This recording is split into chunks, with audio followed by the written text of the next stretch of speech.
오늘 보실 말씀은 신약성경 250쪽 로마서 8장 26절부터 30절까지 말씀 제가 읽겠습니다.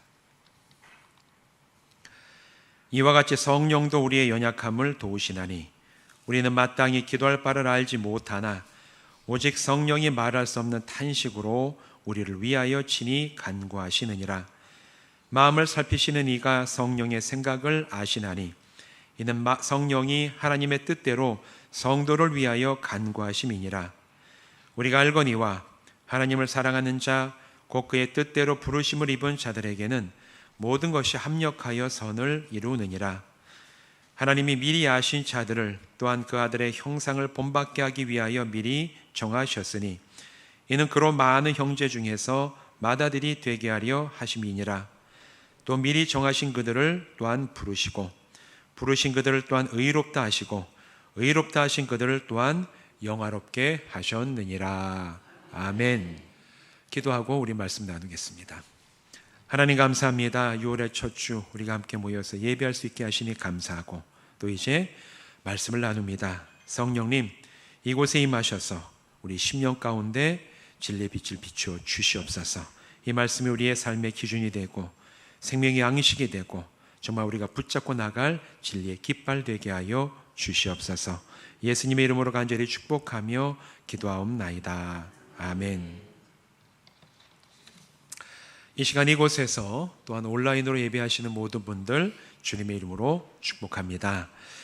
오늘 이 시간에도 우리가 계속해서 말씀을 통해서 성령님이 누구시고 어떤 일을 하시며 우리에게 어떤 분이신가 여기에 대해서 이어나가도록 하겠습니다. 한 사람이 사회생활을 하면서 정말 건강하고 정상적으로 살아가기 위해서는 각각 사람에게 여러 가지 능력이 필요하죠. 사람을 만나는 능력도 필요하고 또 경제활동을 할 수 있는 능력도 필요합니다. 여러 가지 얘기를 할 수가 있는데 그 중에 꼭 중요한 능력 중에 필요한 능력 중에 하나가 사람 사이에서 소통하는 능력이 사실 사람에게는 굉장히 중요합니다. 보통은 의사소통이라고 얘기하는데 내가 누군가를 만나면 그 사람과 대화하거나 또 분위기를 보거나 또 사람의 표정을 보면서 그 상대방의 생각, 마음, 의도, 감정을 내가 헤아리거나 파악할 수 있는 능력을 의사소통 능력이라고 얘기를 하죠. 흔히 말이 안 통하는 사람 이렇게 얘기하면 앞서 얘기하는 이런 공감이나 의사소통 능력이 약간 부족한 사람을 좀 말이 안 통한다 이렇게 흔히 얘기를 합니다. 여러분 말이 안 통하면 어떻죠? 아시죠? 예. 뭐 가까이 있는 가족 중에서 말이 안 통하는 분들도 있을 것이고 또 뭐 사회생활하면서 만나는 사람 중에 내가 원하는 만큼의 어떤 그런 소통이 잘 안 되는 분도 이제 계실 거예요. 이렇게 소통이 안 되면 답답합니다.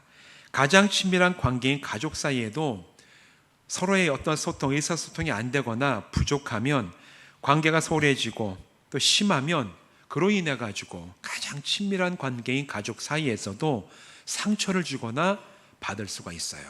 사실 뭐 이제 부모 자녀 사이에 이런 의사소통의 부족이 있습니까? 없습니까? 있지요. 이제 세대가 다르고 살아가는 환경이 다르고 생각하는 방식이 다를 수밖에 없어요. 청년이 돼도 마찬가지고 어린 자녀를 키우는 부모들도 마찬가지예요. 자녀 살아보면 우리 엄마 아빠는 말이 안 통해 이제 해가지고 보면 이제 어른들 모여가지고 아이들 이제 키우는 고민 같은 거를 털어놓는 그런 이제 뭐 유튜브라든가 대화방 같은 게 있으면 거기에 진짜 심하면 정말 대화가 단절이 돼서 이제 엄마 전화하면 자녀들이 딸이 너무 충격받은 얘기를 하는 거예요. 어느 날 전화를 해서 안 받아서 딸 방에 가보니까 엄마가 전화하는데 이 스마트폰에 딱 대화가 뜨는데 미친 띵띵띵 딱 뜨는 거예요. 엄마에 대해서. 이게 진짜 사실로 너무 충격이 돼가지고 이게 막 받아들여지지가 않는 거죠. 그러니까 이제 이걸 어떻게 해야 되냐 이렇게 막 올리는데 자녀들이 뭐 갑자기 멀쩡하게 있다 그러겠습니까? 대화가 단절이 되고 서로가 대화가 소통이 안 되다 보니까 이제는 완전히 가장 친밀한 관계인 가족 내에서도 상처를 주고받는 그런 관계가 되는 경우들도 있어요. 다 지나가야 되는 과정인데 그 중에서 이제 부모는 부모대로 상처를 받고 또 자녀는 자녀대로 또 이게 상처를 받는 그런 일들이 사실은 어느 가정에나 다 있지요. 이렇게 뭔가 가족 내에서도 의사소통이 소홀해지면 상처를 내요. 반대로 말이 통하는 사람을 만나거나 함께 있으면 또 이렇게 또 즐겁고 위로가 되는 경우도 없습니다. 내가 특별히 많은 말을 하지 않아도 내 얘기하는 걸 정확하게 알아듣고 또 이 표정만 봐도 이 상대방이 무슨 마음으로 생각으로 있는지를 헤아려 줄 수 있는 사람과 함께 한다면 그 사람 만나는 건 참 위로가 되고 때로는 만나면은 힘을 받기도 하고 참 즐거운 게 소통이 잘 되는 사람과 만나는 관계 안에 있을 때 그래요. 근데 개인의 사이의 관계뿐만 아니라 이런 소통이 부족하면 사건, 사고가 일어나는 경우도 있고 내가 이 사람과 의사소통 때문에 다른 사람이 위험에 처하는 경우도 있습니다. 사회생활 하다 보면 그런 경우가 있죠. 저희 처갓집에는 형제 중에서 간호사가 있어요. 간호사가 있는데 이제 수술실에 간호사로 들어갔을 때 경험을 언젠가 와가지고 아주 웃긴 일이 있었다고 얘기하는 그 얘기를 들은 적이 있습니다. 여러분 메디컬 드라마 같은 거 보시면 수술실에 가면 사람들이 굉장히 집중을 해가지고 수술하잖아요. 사람이 죽고 사는 문제가 나오니까 보통은 의사 1명, 2명 있고 간호사 여러분들이 있어가지고 의사 선생님이 이 수술을 집도하는데 옆에서 보조해주는 얘기를 정확하게 보조를 해줍니다. 드라마 보시면은 눈을 안 떼요. 의사들은 정확하게 이 수술하는 여기에만 집중해가지고 필요한 도구를 딱 얘기하면 옆에서 탁탁탁 건너주잖아요. 그래서 수술실은 팀워크가 되게 중요합니다. 의사소통이 정말 중요하고 이게 안 맞으면 사람이 살고 죽는 일이 벌어지는 거죠. 근데 이게 저희 가족 중에서 어느 날 와서 하는 얘기, 오늘 진짜 웃긴 얘기가 있었다. 가지고 뭔데 그러냐? 이게 수술실에 신입생이 신입 후배죠. 간호사가 들어왔는데 이 간호사가 등치가 좋은 남자 간호사였대요. 요즘에 남자 간호사가 인기가 많습니다. 근데 수술실에 들어왔으니 처음에 잘 적응이 안 된 상태에서 선생님들과 막 수술을 하고 있는데 이 선생님이 딱 옆에 하면서 이 환자 환부를 수술하는데 필요한 도구를 딱 불렀는데 클램프라는 건 집게입니다. 집게, 혈관 같은 데 피가 안 나오게 딱 집어넣는 집게가 있어요. 근데 그게 모양이 여러 가지라 기역자로 구부러진 집게도 있는데 그걸 달라고 딱 손을 내미는데 이 남자 새로 들어온 간호사 후배가 안 주더라는 거예요. 갑자기 안 주니까 갑자기 선생님이 왜 안 줘? 하고 딱 보니까 이 남자 후배가 이 쇠로 만들어진 기역자 클램프를 펴가지고 일자로 만드느라고 막 힘을 땀을 뻘뻘 흘리면서 이걸 피느라고 이걸 왜 펴? 소리 지르니까 펴서 줘야 되는 줄 알고 의사소통이 안 되는 게 처음 들어오니까 그래서 수술하다 말고 막 야단을 치고 빼라고 막 소리 지르고 이게 그날 있었던 일로 너무 웃겼다 자기가 보니까. 그러니까 처음에 들어오니까 달라 그러면 이게 왜 구부러졌지? 그냥 주면 되는데 그걸 막 피느라고 막 땀을 뻘뻘 흘리면서 폈대요. 얼마나 힘이 좋은지 쇠로 만들어진 걸 펴가지고 줬다. 그 얘기를 하면서 우리가 그 얘기를 듣고 다 웃었는데 웃기죠. 우스운 얘기인데 의사소통이 안 된 만약에 그 환경을 마취가 깨어나서 환자가 보고 있으면 얼마나 공포스럽겠습니까? 이게 소통이 안 되면 너와 나의 소통이 안 되는 것 때문에 다른 사람도 어려움을 당할 수가 있는 게 사실 의사소통의 문제입니다. 그래서 굉장히 중요한 문제예요. 그런데 아무리 의사소통을 잘하는 사람이라 할지라도 자기의 생각, 마음, 나의 느낌을 전달하려고 노력하고 잘 표현하더라도 보통은 60% 이상을 전달하지 못한다는 게 의사소통 학자들이 내놓는 얘기입니다. 아무리 얘기를 잘하고 설명을 잘해도 사람과 사람 사이에 우리가 전할 수 있는 건 60% 이상을 넘지 않는다. 대부분의 사람들은 다 반, 50% 미만, 보통 한 3, 40% 정도만 전달이 된다는 거예요. 내가 얘기하고 싶은 거 상대방이 알아듣는 거는 잘해야 한 4, 50%, 정말 내가 설명을 잘하고 그러면 60% 정도 약간 넘는, 이게 사실 사람 사이에서 뭔가를 생각을 전하고 설명을 하고 마음을 전했을 때 알아들을 수 있는 한계, 보통 한계라고 얘기를 하지요. 특히나 쉽게 꺼내지 못하는 어떤 나의 나약함, 내 마음속에 있는 상처, 아픔, 슬픔, 이런 것들은 다른 사람에게 내놓지 못하는 경우가 대부분이에요. 여러 가지 의사소통을 하더라도 내 안에 있는 상처, 아픔, 슬픔 이런 거 잘 얘기 안 합니다. 그래서 사람들은 많은 말을 하지 않아도 스스로 자신의 약함을 드러내지 못하더라도 나의 이런 마음, 나의 약함, 나의 슬픔을 잘 알아주는 사람을 만나고 싶어하는 어떤 그런 본능이 모든 사람들에게는 다 있어요. 누군가 내 마음을 좀 알아줬으면, 누군가 내 이 상처받은 어떤 이 감정을 좀 잘 헤아려 주었으면 참 좋겠다. 그런 기본적인 본능을 다 가지고 있죠. 하지만 우리가 사회생활하고 많은 사람들을 만나면서 알게 되는 건 이런 사람을 만나는 건 참 쉽지가 않구나. 이게 우리가 깨닫게 되는 인간관계의 사실 가운데 하나입니다. 그런데 성경은 우리의 이런 약함을 잘 알아주는 분이 있다고 얘기를 하고 있어요. 누굽니까? 성령님이시라고 오늘 얘기를 하고 있죠. 오늘 우리가 읽은 이 본문 말씀 26절은 이렇게 시작을 합니다. 이와 같이 성령도 우리의 연약함을 도우시나니. 이렇게 26절이 시작이 돼요. 사실 우리는 연약하고 흔들리기 쉬운 사람들이에요. 여러분 보시기에 제가 강해 보입니까? 약해 보입니까? 세 보이죠? 예. 지금은 제가 많이 부드러워진 겁니다. 제 20대 때 체중이 50대 후반이었어요. 이 키에 50대. 살이 호쭉 빠지고 이발하러 가면 이발하시는 게 해주시는 분이 갑자기 혹시 무슨 경찰 쪽에 계시냐고. 경찰 아니야. 그럼 혹시 무슨 저 법원에서 뭐 이렇게 그런 거 아니야. 얼마나 얼굴이 날카롭고 무섭게 생기면 보는 사람마다 야 너는 진짜 뭐 경찰하면 딱 어울릴 것 같아. 저는 지금 많이 이게 온유해진 겁니다. 이게 그래도 저를 보시는 분은 이 양반이 호락호락한 사람은 아니겠구나. 이제 뭐 그렇게 느끼실 거예요. 근데 여러분 저는 연약한 사람입니다. 상처도 잘 받고 그래요. 보는 거랑 사람이 달라요.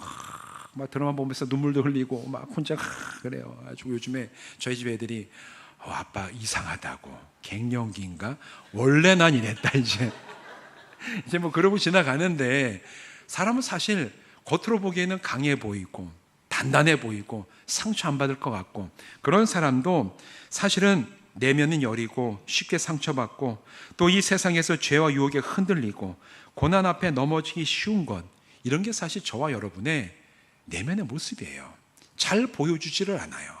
드러내지도 않고 그렇게 우리가 인정도 안 하지만 실상은 말하지 않아도 다 우리의 속사람은 비슷한 모습을 가지고 살아갑니다.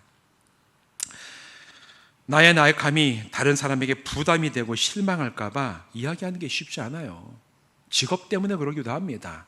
여러분 만약에 목회자가 무슨 일만 있으면 혼자 막 놀래가지고 막 호들갑 떨면 성도님들 얼마나 불안하겠어요.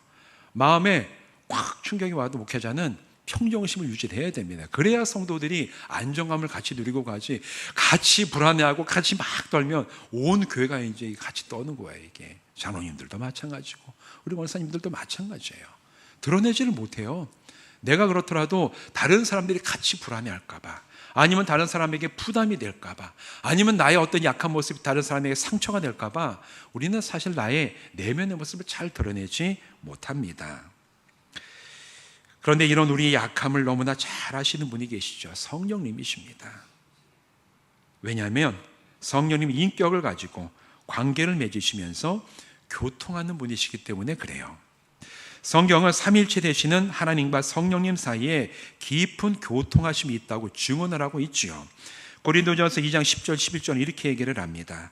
오직 하나님이 성령으로 이것을 우리에게 보이셨으니 성령은 모든 것 곧 하나님의 깊은 것까지도 통달하시느니라. 사람의 일을 사람의 속에 있는 영 외에 누가 알리요. 이와 같이 하나님의 일도 하나님의 영 외에는 아무도 알지 못하느니라. 성령님은 성부 하나님과 교통하시면서 하나님의 깊은 뜻과 일을 헤아리시는 분이시라고 성경이 분명하게 증언을 하고 있지요. 또한 성령님은 하나님뿐만 아니라 예수님과도 교통하시는 분이십니다. 요한복음 16장 7절과 8절 이렇게 얘기를 해요. 그러나 내가 너에게 실상을 말하노니 내가 떠나가는 것이 너에게 유익하니라. 내가 떠나가지 아니하면 보혜사가 너에게로 오시지 아니할 것이요 가면 내가 그를 너희에게로 보내리니 그가 와서 죄에 대하여 의에 대하여 심판에 대하여 세상을 책망하시리라. 예수님이 이렇게 말씀을 하셨어요. 예수님이 성령님을 보내신다고 말씀을 하시고, 성령님은 예수님께서 보내실 때 그 보내심을 받아 세상에 오셔서 잘못된 것에 대해서 책망을 하시는 인격적이고 교통하시는 분이심을 성경은 분명하게 얘기를 합니다. 성부와 성자, 성자와 성령 사이에 이런 교통하심은 사실은 이 삼위일체 안에서만 끝나는 게 아니에요. 성령님의 교통하심이 성도를 향하고 있기 때문에 오늘 본문 말씀 26절, 이와 같이 성령도 우리의 연약함을 도우시나니, 이런 놀라운 증언과 말씀이 우리에게도 임하고 적용이 될 수가 있는 겁니다. 그렇다면 우리와 교통하시고 우리 약함을 아시는 성령님은 도대체 어떻게 우리를 도우실까? 우린 여기에 대해서 분명하게 알아야 됩니다. 첫 번째, 성령님은 우리를 위해서 기도하심으로 도우시는 분이십니다. 오늘 본문 말씀 26절 하반절은 이렇게 얘기를 하고 있죠. 우리는 마땅히 기도할 바를 알지 못하나 오직 성령이 말할 수 없는 탄식으로 우리를 위하여 친히 간구하시느니라. 이렇게 지금 얘기를 하고 있어요. 성도들이 십자가 복음을 통해서 믿음으로 죄사함 받고 구원에 이른 사람들을 얘기를 합니다. 하지만 성도들은 구원받고 난 이후에도 구원받으면 즉시 하나님 나라 가지 않아요. 구원받고 난 이후에 짧게는 몇 년, 길게는 평생을 우리가 이 세상, 이 땅 위에서 살아가는 것이 우리에게 주어진 인생입니다. 그런데 그 과정 속에 얼마나 많은 일들을 만납니까? 우리 인생 가운데 얼마나 많은 일들이 우리에게 있습니까? 때로는 즐거운 일들도 있지만 때로는 세상의 유혹과 고난과 슬픔을 거쳐가는 것이 너무 힘들어서 정말 내가 기도를 어떻게 해야 되는지 그 기도의 줄도 내가 잡지 못하는 그런 일을 만날 때도 있어요. 이거는 믿음이 좋고 나쁘고의 문제가 아니라 사람이기 때문에 그렇습니다. 때로는 인생을 살아가면서 예상치 못하는 일들을 만날 때, 적당한 일들을 만나면 우리가 기도하고 하나님 앞에 간구하면서 넘어서지만 예상치 못하고 내가 감당할 수 없는 그런 큰 고난과 때로는 슬픔을 만나게 되면 그 앞에서 우리의 마음이 막 무너져 내리는 일도 있습니다. 좌절과 절망이 찾아올 때도 있어요. 그럴 때 그게 너무 우리의 마음을 누르게 되면 내가 어떻게 기도해야 되는지, 그 기도를 어떻게 해야 될지 기도조차도 하지 못할 때도 있습니다. 신앙생활 오래 하신 분들은 아마 아실 거예요. 우리 믿음의 길 가다가 그런 일을 만날 때가 있어요. 이런 상황을 만나게 되면 절망과 무기력함이 들기도 합니다. 하지만 이때에도 성도들 위해 기도하고 계시는 분이 계신데 바로 성령님이시라고 오늘 본문 26절은 분명하게 얘기를 하고 있어요. 우리의 약함과 우리 아픔을 너무 잘 아시기 때문에 때로 성도들은 기도조차 할 수 없게 그런 기도의 줄조차 막힐 때 깊은 탄식으로 우리를 위해서 직접 하나님께 간구하시는 분이 계신데 바로 성령님이시라고 오늘 얘기를 하고 있는 겁니다. 그럼 성령님께서 우리를 위해 무엇을 위해서 기도하고 계실까? 십자가 보혈의 공로로 구속함 받은 성도들이 죄 유혹과 이 세상의 환난을 당할 때 잘 견디고 믿음으로 이겨내게 해달라고 기도조차 할 수 없이 정말 어려운 가운데 있는 성도들 위해서 성령께서 하나님께 직접 간구하고 계시다고 오늘 이 26절 말씀은 우리에게 증언해 주고 있습니다. 이 말씀은 저와 여러분의 참 위로와 능력과 격려가 돼요. 내 힘으로 죄의 유혹을 이겨내고 고난을 견뎌내고 스스로 이 모든 환난을 내가 책임지고 내가 그것을 이겨내야 되는 힘, 저는 없어요. 여러분 있으십니까? 우리들에게도 없습니다. 그런데 그런 일을 당할 때 우리가 절망하고 좌절하고 끝나는 것이 아니라 그 속에서 소망을 품을 수 있는 이유가 나에게는 그런 모든 어려움과 환난을 이겨낼 만한 힘이 없을지라도 내가 지금 힘들어하는 이 모든 것을 다 아시는 성령님이 계시고 나의 약함과 나의 어려움과 나의 슬픔을 대신해서 하나님께 아뢰시면서 나를 위해 기도하고 계시는 성령님이 지금도 내 안에 계시고 나와 함께하고 계심을 내가 믿기 때문에 우리는 그로 인해서 쓰러지거나 좌절하거나 절망하는 것으로 끝나지 않습니다. 여러분 이 사실을 믿으십니까? 주님 이것이 우리에게 큰 은혜가 돼요. 내 힘이 없는 걸 너무 잘 알기 때문에 내가 약함을 잘 알기 때문에 나와 함께 하시는 성령께서 나를 위해 기도하시고 간구하신다는 사실은 오늘 우리가 믿음으로 고백하는 놀라운 은혜와 힘이 될 줄로 믿습니다. 여러분, 때로 우리를 흔드는 어려움을 만날 때 여러분 좌절하거나 낙심하는 걸로 끝내지 마십시오. 때로는 절망감 들 때도 있어요. 낙심하는 마음이 올 때도 있습니다. 그러나 그게 끝이 아니라 그때도 여전히 나를 위해 기도하고 간구하시는 성령께서 계심을 여러분 꼭 기억하시면서 성령님 나를 도와주시옵소서, 나를 세워주시옵소서, 내 힘이 없음을 아시는 주님 나를 붙잡아 주시옵소서, 가장 작은 목소리라도 성령님께 간구하며 나가는 성도들 되시기를 주님의 이름으로 축원드립니다. 두 번째로 어떻게 우리를 도우시느냐? 성령님은 하나님과 성도 사이를 중보하시면서 도우십니다. 27절에 바로 여기에 대한 이야기가 나와요. 27절 말씀 같이 한번 읽어보실까요? 함께 읽겠습니다. 시작. 마음을 살피시는 이가 성령의 생각을 아시나니 이는 성령이 하나님의 뜻대로 성도를 위하여 간구하심이니라. 아멘.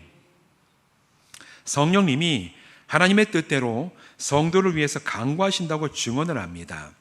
그리스도인은 기본적으로 하나님을 향해서 기도를 하죠. 기도는 우리의 특권이자 권세입니다.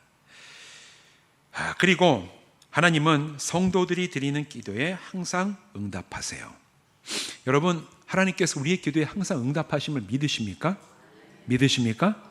그런데 그 기도의 응답은 대답이 항상 세 가지예요.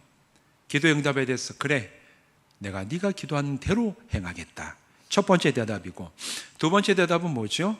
아직 기다려라. 때가 이를 때까지 더 기도하면서 기다려. 이게 두 번째 대답이에요. 그리고 세 번째 대답이 있죠. 사실 우리가 제일 많이 듣는 대답 중에 하나인데 세 번째 대답이 뭡니까?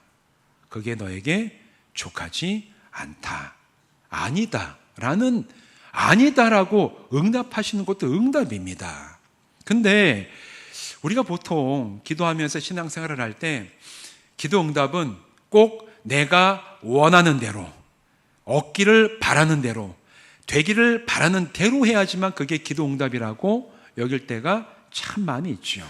반대로 내가 원하는 대로 되지 않으면 하나님이 기도 응답하지 않으신 거라고 생각하는 분들도 참 많이 있습니다.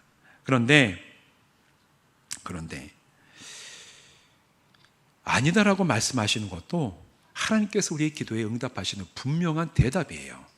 여러분, 이 대답이 나를 향한 대답으로 받아들여지는 그런 놀라운 믿음의 성숙이 있으시기를 주님의 이름으로 부탁을 드립니다. 하나님은 아니라고 말씀하실 때도 있어요. 성경 말씀도 그렇게 얘기를 하십니다. 야고보서 4장 2절과 3절 말씀 잘 아시는 말씀이죠. 너희가 얻지 못함은 구하지 아니하기 때문이요 구하여도 받지 못함은 정력으로 쓰려고 잘못 구하기 때문이라. 하나님께서는 구하시는 걸 주시는데 때로는 구해도 받지 못하는 것은 앞에 두 가지 대답이 아니라 때로는 하나님께서 우리가 구하시는 것을 보면서 너에게는 그게 필요하지 않다. 내가 보기에는 그게 필요하고 내가 얻기를 원하고 내가 가기를 원하지만 우리의 인생을 나보다 더 잘 아시고 가장 선한 길로 인도하시는 하나님이 보시기에는 오히려 그게 너에게는 필요하지 않고 그 길은 너의 길이 아니고 오히려 너는 이것이 합당하지가 않다. 그렇게 보실 때 아니오라는 응답으로 우리에게 주시는 겁니다. 성도들이 구하는 모든 것이 하나님 보시기에 합당한 것은 아니에요. 목회자도 마찬가지입니다. 목사가 간구한다고 다 응답받겠습니까? 제가 기도하면서 우리가 흔히 얘기하는 거로 그래, 너 그렇게 이루어줄게, 그렇게 응답받는 것보다 아니오가 훨씬 더 많아요. 그러면 이렇게 아니오로 하나님이 주시는 응답 앞에서 우리 믿는 사람들 어떻게 됩니까? 아유, 하나님께서 응답하시지 않는구나. 이제 그런 기도 그만둬야 되겠다. 우리 기도를 그만둬야 됩니까? 그건 아니잖아요. 하나님이 아니라고 말씀하시고 내가 깨닫게 되고 방향이 틀어지게 되면 그때는 우리가 해야 될 것은 기도를 그치고 떠나는 것이 아니라 우리가 드리는 기도가 하나님의 뜻과 의지에 합당하게 바뀌는 역사가 우리의 기도에 일어나야 될 줄로 믿습니다. 그런데 이것을 가능하게 하시는 분이 성령님이세요. 내가 드리는 기도가 때로는 하나님께서 너에게 합당하지 않다, 하나님의 뜻에 맞지 않다라고 말씀하실 때 그 기도를 하나님의 뜻에 맞도록 바꾸시고 변화시키시고 나에게 새로운 길을 보여주시고 그걸 간구하게 하시는 분이 누구십니까? 성령님이세요. 성령님이십니다. 유한한 사람이 전능하신 하나님의 생각과 뜻을 완전하게 헤아리기 어려워요. 불가능하죠. 하지만 앞서 말씀드린 고린도전서 2장 10절의 말씀처럼 성령님께서 교통하시며 하나님의 깊은 것까지 통찰하시기 때문에 성령께서는 성도들과 하나님 사이에서 성도들이 드리는 기도와 간구가 하나님의 뜻과 인도하심에 일치되도록, 하나가 될 수 있도록 인도하시고 도우시는 중보자가 되십니다. 여러분이 이 사실을 믿으십니까? 그래서 분명히 알아야 될 것은 우리가 성령 충만함을 구하면서 기도할 때 때로는 우리 기도가 이거라고 얘기하던 기도가 성령님 만나서 기도드리게 되면 이 방향이 바뀌어서 저 방향이 되고 내가 이걸 위해 기도하다가 하나님께서 이걸 나에게 바꿔주시는구나, 다른 것을 위해서 기도하는 기도가 변화되는 그런 놀라운 체험들이 성령 충만함 속에서 기도할 때 경험할 수가 있습니다. 여러분 다 그런 경험들이 있으시죠? 내가 정말 성령 충만한 가운데 기도하다 보면 내가 때로는 간절하게 기도하는 것이 방향이 바뀌고 목적이 바뀌고 그 대상이 바뀌는 기도들 우리가 하는 경우들이 있어요. 누가 그걸 변화시키시냐? 성령께서 우리의 기도를 변화시키시는 것입니다. 왜냐하면 우리가 드리는 기도가 하나님의 뜻과 섭리에 합하여서 그 기도가 능력 있는 기도가 되게 하시고 하나님의 응답을 받게 하시기 위해서 성령께서 성도들의 기도를 변화시키시는 중보의 역사 우리에게 주시는 줄로 믿습니다. 이렇게 중보하시는 성령님의 도우심 속에 내가 간절히 기도하는 그 기도의 제목과 방향이 하나님이 기뻐하시는 방향으로 놀랍게 변화되는 은혜를 충만히 체험하는 성도들 되시기를 주님의 이름으로 부탁을 드립니다.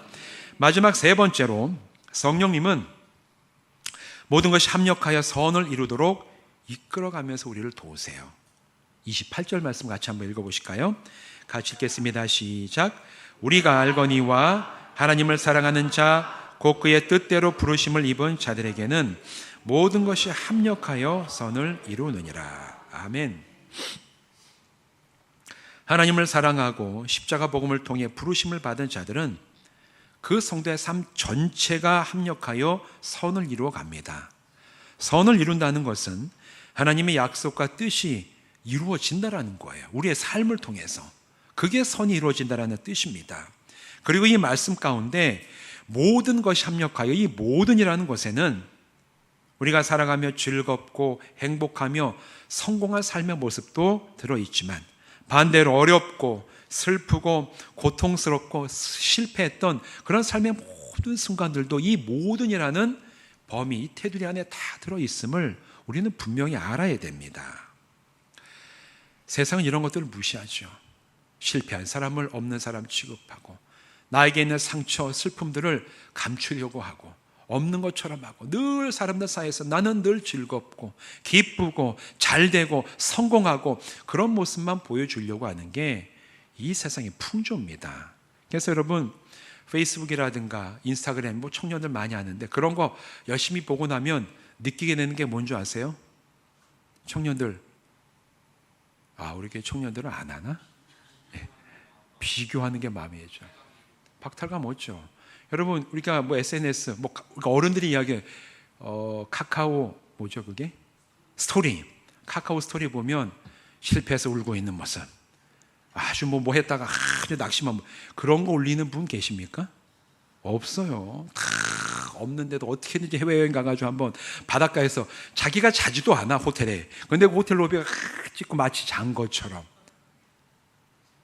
뭐 해보신 분 계세요? 뭐 안 해보셔도 됩니다. 그런 거 아무 소용없어요. 보면 외제차 이게 청년 가면 서울에 가면 강남 뭐 청담동 가면 진짜 영화에서 보는 차들이 있습니다. 거기 가면 괜히 옆에 가서 사진 찍고 뭐예요 그게? 자기 것도 아닌데 이거 뭐하랍니까 그런 거. 근데 그런 걸 하는 이유가 그런 거예요.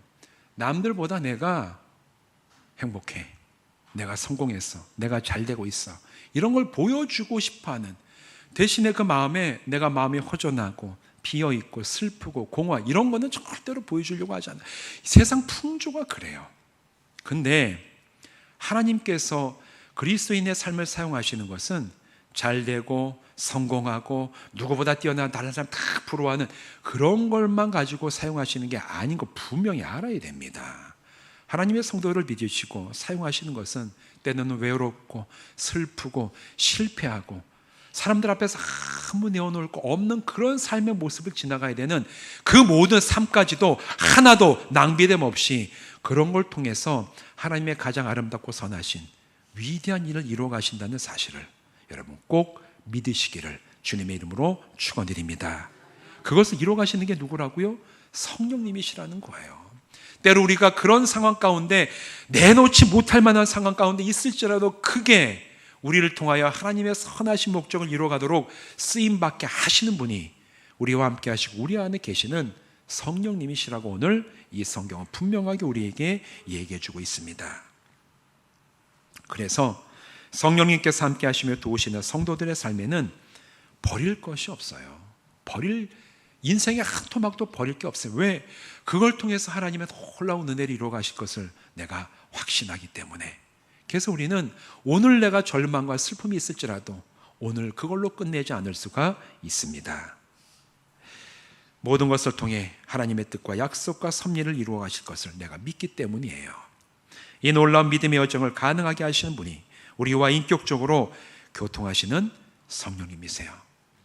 사랑하는 성도 여러분, 우리가 기도조차 하기 힘들 때에 우리를 위해 직접 기도하시는 성령님이 계십니다.